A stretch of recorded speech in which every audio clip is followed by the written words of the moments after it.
Merci. Voilà, bonsoir à toutes et à tous. Donc, juste pour, évidemment, avant d'aborder un petit peu la donnée sportive, puisqu'avec Henri Sens, donc, je partage la commission sportive, c'était de faire un bref retour. Donc,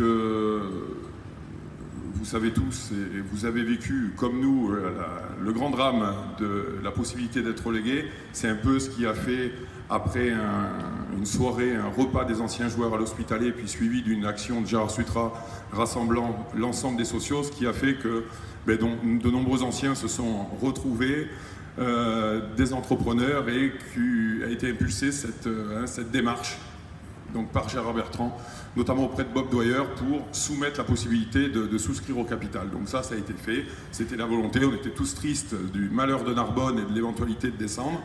Et donc, voilà, c'est un mouvement qui a grandi et qui s'est engagé, mais qui s'est engagé malgré tout à l'aveugle et qui ne pensait pas voilà, être confronté à une telle situation.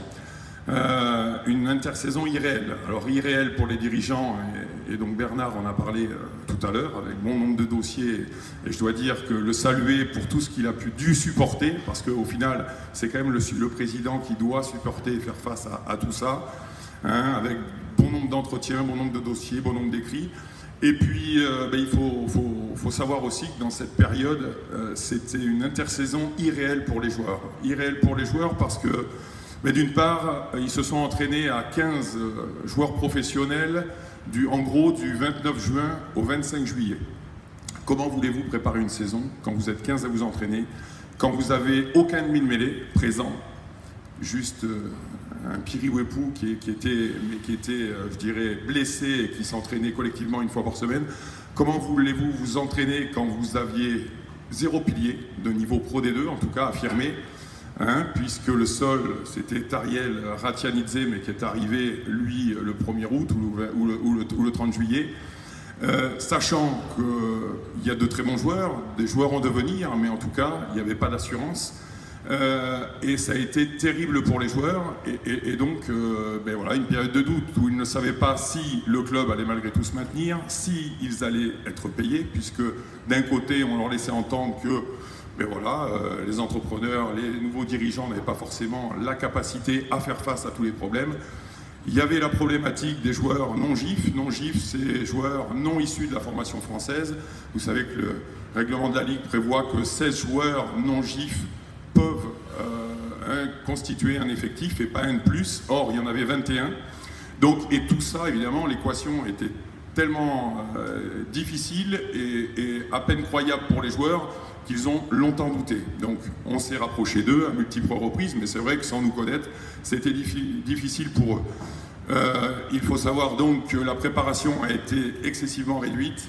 Et je rejoins ceux qui ont également émis quelques mots envers les joueurs, notamment dire que c'est un groupe exceptionnel, il y a des leaders exceptionnels, avec en tête Étienne Hergent, mais aussi ses collègues qui sont ici présents, que c'est un groupe qui a su faire face à cette grande difficulté de ne pas pouvoir s'entraîner normalement. Il faut savoir qu'il y avait 5 entraîneurs ou managers, qu'il y avait 3 préparateurs physiques, et que personne ne savait qui devait diriger. Donc c'était une équation terrible et vraiment un grand chapeau aux joueurs, parce que pour arriver à garder le moral, à garder de l'ambition, à continuer à s'entraîner et à le prouver à travers à la fois le match de Biarritz, même si le score est lourd, sur le match on n'a pris qu'un essai, qu'à la mi-temps cette équipe a quand même été en possession du ballon les 3 quarts du temps, les 2 tiers du temps, a quand même joué chez l'adversaire les 2 tiers du temps. Ensuite, trop de générosité, 2 cartons de plus que l'adversaire ont fait que ça a basculé. Et puis cette victoire contre Bourgoin, donc honnêtement, c'est une grande chance d'avoir un tel effectif qui va encore s'enrichir un petit peu, et je crois qu'on peut les saluer.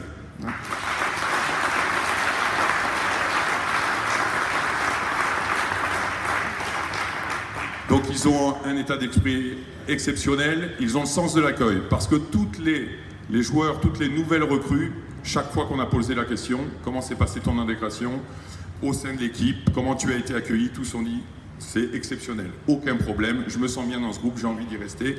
Les derniers en date, Nicolas Chocou, donc qui joue pilier droit, qui était présent sur les 2 premières rencontres, qui sera remplaçant demain. en provenance d'Agen, vous avez Tapu Falatea en provenance de Colomiers. Il faut savoir aussi que ces joueurs, en fait, avaient arrêté à Agen, à Colomiers depuis 3 mois. Entraînement individuel, personnel, mais pas avec l'équipe. Donc vous vous rendez compte que la performance est quand même grande aujourd'hui et que, évidemment, on souhaite que ça continue dès demain. Mais il n'y a pas de raison, je veux dire, c'est vraiment un groupe très fort qui va nous donner de grands moments, nous permettre de vivre de grands moments à leur côté. On était dans cette voilà, équation, on avait cette équation difficile à résoudre puisque pas de pilier, trop de demi-mêlée, trop de numéro 10, donc des choix ont été faits, des décisions ont été prises et surtout on a réussi aussi à rétablir le nombre de contrats non gifs puisque au final on sera dans les quotas avec l'arrivée prochainement notamment de Del Chadwick qui est un pilier gauche qui joue aux Sharks. Qui a obtenu la libération de son club et qui va rejoindre l'effectif dans 1 mois. On se posait les questions derrière la blessure de Tariel Ratanidze de faire appel à un joker médical. On avait fait cette démarche et puis il se trouve que entre-temps on pensait que Nemia Tialata ne serait pas encore à son meilleur niveau, qu'il lui faudrait un peu de temps. Bon, entre-temps, il a souhaité évidemment s'entraîner plus, il a souhaité jouer la semaine dernière avec l'équipe des Espoirs au poste de deuxième ligne, puisqu'il faut savoir qu'un pilier, joueur professionnel, ne peut pas jouer pilier en espoir, peut jouer à un autre poste mais pas en espoir, parce que la Ligue considère que c'est trop dangereux pour les joueurs qui auraient à le rencontrer.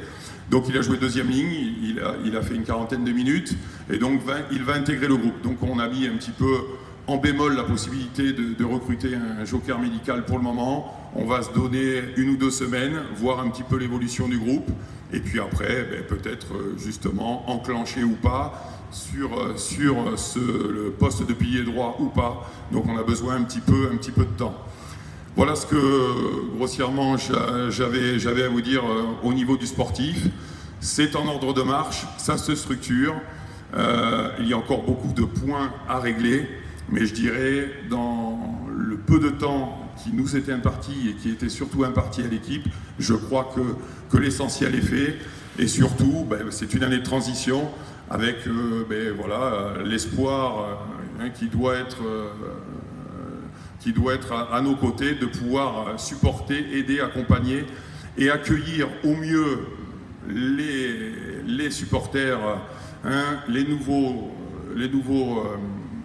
partenaires, les nouveaux supporters, parce qu'il faut aider cette équipe, il faut remplir les tribunes, Bernard Archila l'a dit, eux vont se charger, les joueurs, de gagner 5 cm possible sur le terrain, de gagner leur duel. Il faut que nous aussi, l'ensemble du club, gagne ces duels, remplisse les tribunes, fasse venir des partenaires pour le bien du club, pour leur bien et pour votre plaisir et notre plaisir à tous. Voilà, bonne soirée. Merci.